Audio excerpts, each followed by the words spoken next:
In the mid-1930s, the RAF was in need of a newer, more advanced single-seat fighter to replace their aging fleet of biplanes. In response to this need, the Air Ministry issued specification F.5/34. Several manufacturers submitted designs. Some would make it, some didn't, and they will all be covered in their own videos, but today we're looking at the submission by Gloster. This new specification, which would ultimately lead to the Hawker Hurricane and Supermarine Spitfire, was a considerable step up in design requirements in comparison to previous specifications. The new fighter had to come with a fully retractable undercarriage, it had to possess a top speed of 275 miles an hour, or 442 kilometers an hour, at 15,000 feet, it had to have a fully enclosed cockpit with an oxygen supply, and it had to come with 6 or 8 .303 Browning machine guns with 300 rounds of ammunition each. These high-performance requirements would prove a challenging, but not impossible obstacle to overcome, at least for designers who were not doggedly stuck in the past, and when approached with the Air Ministry's specification, Gloster was quietly confident, owing to the successes of the Gloster Gladiator. Known unofficially as the Gloster Unnamed Fighter, the F-534 would be the last aircraft designed for the company by H.P. Folland, who left after Hawker's acquisition of the company in 1937. Interestingly, the Air Ministry specification did not dictate a particular type of power plant that was to be used, something which had hurt several promising designs in the past, and so Folland decided to go with an air-cooled radial engine on the grounds of reliability. Folland collaborated with H.E. Preston on the design of this new fighter. Initially, the aircraft had a more primitive design compared to what would eventually be built. Leaning heavily on the design principles of the Gloster Gladiator, its fuselage would have been clad in fabric, and it would have only featured a partially enclosed cockpit, which had a detachable overhead fairing with open sides.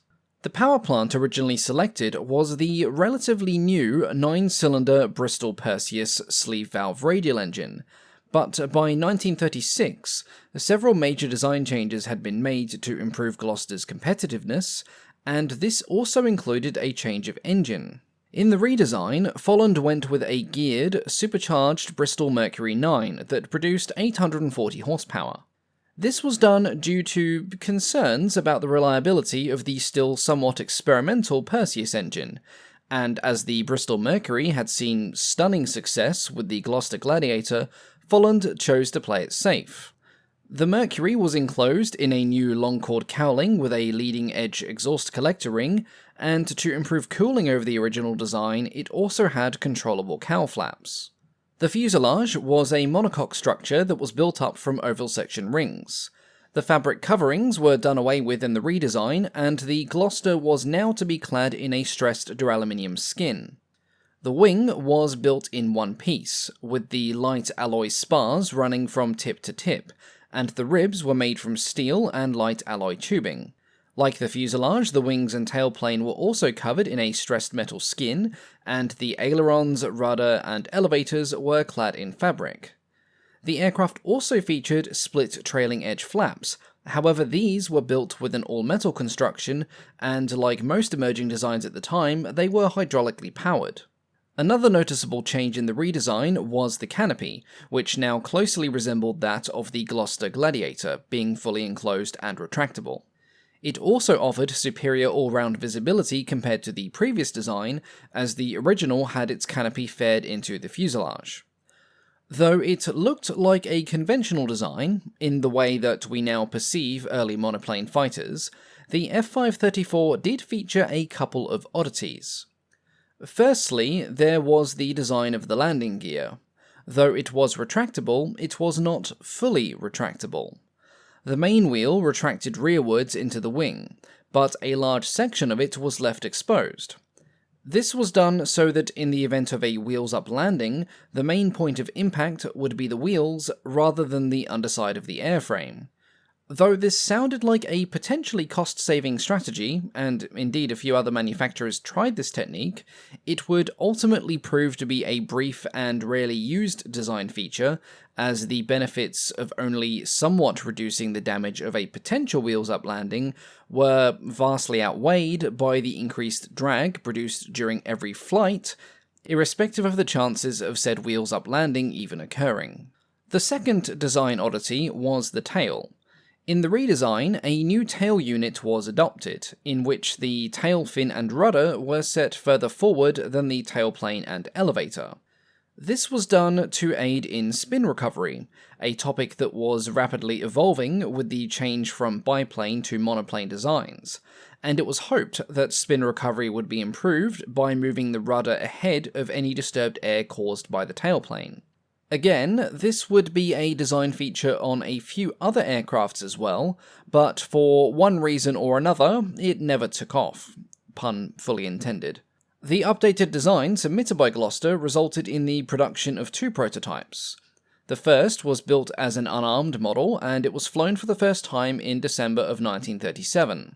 The second, completed with a full complement of 8 machine guns, was flown for the first time in March of 1938. Like the other competing prototypes, the aircraft's armament was mounted in the wing, outboard of the propeller disc. This eliminated the requirement for a heavy and complex synchronization gear, and it took full advantage of the growing reliability of remotely operated machine guns. During its initial trials, the Gloster prototype performed well. In fact, it managed an almost identical top speed compared to the Hawker Hurricane, despite having approximately 100 horsepower less than its competitor. But overall, the Gloster prototype was doomed, and this was for two main reasons. Reason 1. The Gloster may have performed well compared to the Hurricane overall, but its Bristol Mercury engine was reaching the end of its development potential, whereas the Merlin engine was only at the beginning of its own. This meant that when a replacement for the Mercury engine would eventually be needed, Gloster would be limited in their engine choices, as anything with dimensions or cooling requirements dissimilar to the Mercury would more than likely require a major redesign. The other reason for Gloster's failure was, ironically, their earlier successes. Much of their development and production capacity was taken up with existing orders for Gloster Gladiators and Gauntlets, and this meant that they had limited resources to spare on a new project. And so, despite being structurally more advanced than the Hurricane, the Gloster prototypes were so slow in development that they only began performance trials when the Hurricane itself was already entering service. There was definitely room for improvement to bring the Gloster up to a more modern specification. Its airframe could easily bear the fitting of a more powerful engine, albeit with some redesign work on the nose, and the wing-mounted machine guns could have easily been swapped out for cannons later on. But the Air Ministry saw zero reason for wasting money on either of these endeavours when the Spitfire and Hurricane were already fulfilling their roles to admiration. And so, only two examples of Gloster's unnamed fighter would be built. After completing their flight trials, they were transferred to the Air Ministry for use at RAE Farnborough and various other establishments. This they did until around May of 1941, when they were then transferred for use as ground instructional airframes, and at some point later on they were both scrapped. Though the project was not a success for Gloster, their takeover by Hawker in 1937 would breathe new life and new ideas into the company.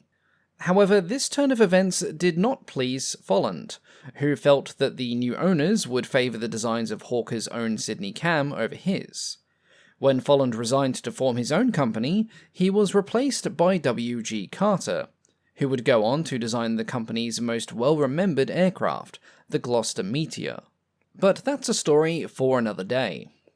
As always, thank you all very much for watching, and now that I'm back from holiday, I can also update my thank you list to the patrons, with a special shout out to Kevin, Deliardo, Bane, FB, Christopher R, Tronathon, and Eric Hindman for their support as Wing Commander tier patrons. Thank you all so much, and I'll catch you all next time.